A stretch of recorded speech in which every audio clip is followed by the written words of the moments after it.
मी आणि श्रेया आम्ही चाललो होतो बाहेर, कारण की माझं आलं होतं पार्सल. आता ऊन असो पाऊस असो या थंडी, पार्सल आले ना तर काहीच वाटत नाही. आता पार्सल जरी माझं असलं ना तर आनंद मात्र मेहकलाच होतो बरं का. पटकन मी पार्सल घेऊन घरी आले.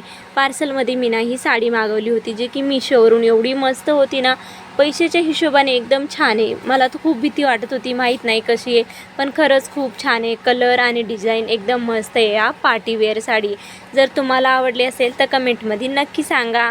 संध्याकाळीच म्हटलं की ना भाकरी बनवायच्या होत्या. आता गेल्या वेळेस आहे ना मी भाजी तर बनवली होती, पण लाईट गेल्यामुळे ना भाकरी काय करायलाच भेटल्या नाही.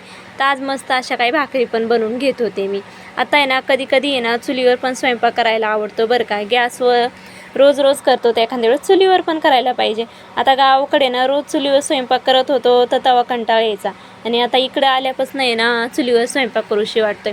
आता आहे ना मला आहे ना बाजरीची भाकरी खूप आवडते. तुम्हाला कोणची आवडते, ज्वारीची का बाजरीची? आता आहे ना बाजरीची भाकरी ना मी एकदम अशी ना खरपूस भाजून घेते, आणि त्याच्यासोबत जर झणझणीत ठेचा असला ना तर अजून बेस्ट आहे बरं का.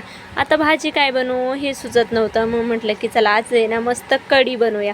मस्त आहे ना दही आणि बेसन मिक्स करत होते, आणि आहे ना एका हातात मोबाईल धरला आहे म्हणून मला काही व्यवस्थित तो व्हिडिओज काढता नाही आला.